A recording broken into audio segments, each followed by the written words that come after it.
మనకి మొన్న 18వ తారీఖున 18 ఫిబ్రవరిలో తారీఖున మన ఇక్కడ శరత్చంద్ర ఐఏఎస్ అకాడమీ అని మన హైవే మీద ఉంటుంది. హైవే మీద రాత్రి తెల్లవారుజామున 3 గంటల ప్రాంతంలో ఒక ఆయన మన ప్రొద్దుటూరి గ్రామానికి చెందిన ఆయన బండి మీద వెళ్తూ ఉన్నాడు. వెళ్తూ ఉంటే వాళ్ళకి వెనకాలే 2 బైకుల మీద మన విజయవాడకు చెందిన కృష్ణలంక అతను, లబ్బిపేట అతను, తర్వాత చిట్నగర్ అతను, మొత్తం ఇంకొక మైనర్ బాలుడు, మొత్తం నలుగురు ఈ బళ్ళ మీద వచ్చారు. 2 బైకుల మీద వచ్చి ఆ 2 బైకుల మీద ఆయన వెంబడించి ఆపారు. ఆపిన తర్వాత ఆయన దగ్గర ఏమైనా డబ్బులు ఉన్నాయని చెప్పి అడిగి బలవంతంగా ఆయన దగ్గర ఉన్న ఒక 10,000 రూపాయలు క్యాష్ లాక్కున్నారు. అంటే వీళ్ళు ఎందుకు వచ్చారంటే వీళ్ళు ఈ చిన్న చిన్న జలసాలకు అలవాటు పడి ఏదన్నా హైవే మీద అయితే ఎక్కువ డబ్బులు దొరుకుద్దని ఒక ఆశ వీళ్ళకి. ఆ విధంగా ఆ క్రమంలో వాళ్ళు హైవే మీద వస్తూ ఉంటే ఈ బండి వెళ్తాం, ఈయన దగ్గర డబ్బులు దొరకటం, ఆ 10,000 లాక్కున్నారు.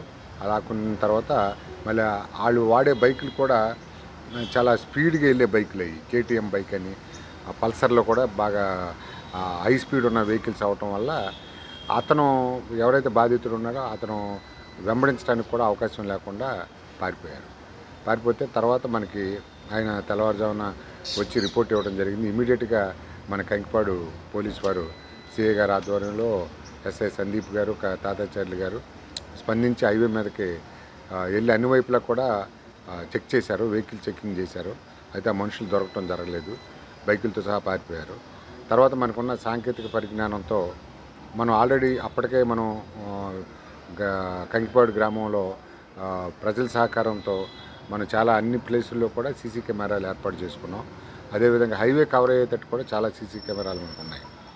వాటి యొక్క ఆధారంతో మనం ఈ ముద్దాయిల యొక్క ఆచూకీ కోసం తిరుగుతూ ఉంటే వాళ్ళ యొక్క అన్ని కదలికలు మనం ఆ సీసీ కెమెరాల ద్వారా గమనించాము. వాళ్ళ మీద నిఘా పెట్టడం జరిగింది.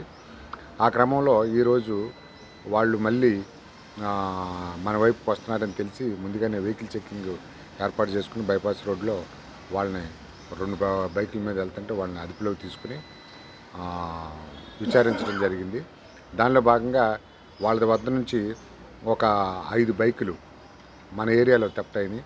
ఒకటి ఆత్కూరు, గన్నవరం, పెనమలూరు, కంకిపాడి 2, మొత్తం 5 బైకులు కూడా మంచి ఖరీదైన బైకుల్ని వీళ్ళు దొంగతనం చేస్తారు కదా, ఆ బైకుల్ని రికవరీ చేసుకున్నాం. ఆ బైకుల యొక్క విలువ మనకి సుమారుగా 6,50,000 రూపాయలు ఉంటుంది.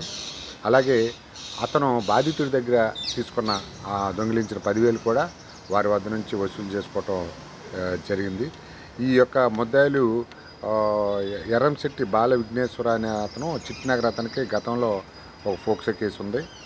అలాగే జనపల ఫణీంద్ర కుమార్ అనే అతను కృష్ణలంక అతనికి కూడా ఒక NDPS కేసు 2 ఉన్నాయి. వీళ్ళిద్దరికి నేర చరిత్ర ఉంది. ఇంకొక అతను గుట్రూరు సిద్ధు అనే అతనికైతే కేసులు ఏమి లేవు. ఇంకొక మైనర్ బాలుడు ఉన్నాడు. మన బాలుడు కూడా దీంట్లో ప్రధాన పాత్ర మైనర్ బాలుడిది. అతనే వెళ్ళి మనం హైవేలో మనం దొంగతనం చేద్దాం, మనకి ఎక్కువ డబ్బులు దొరుకుతాయి అనేది అతని ప్లాన్ వల్ల వీళ్ళు వచ్చారు. ఇంకొక అతను దొరకవలసి ఉంది.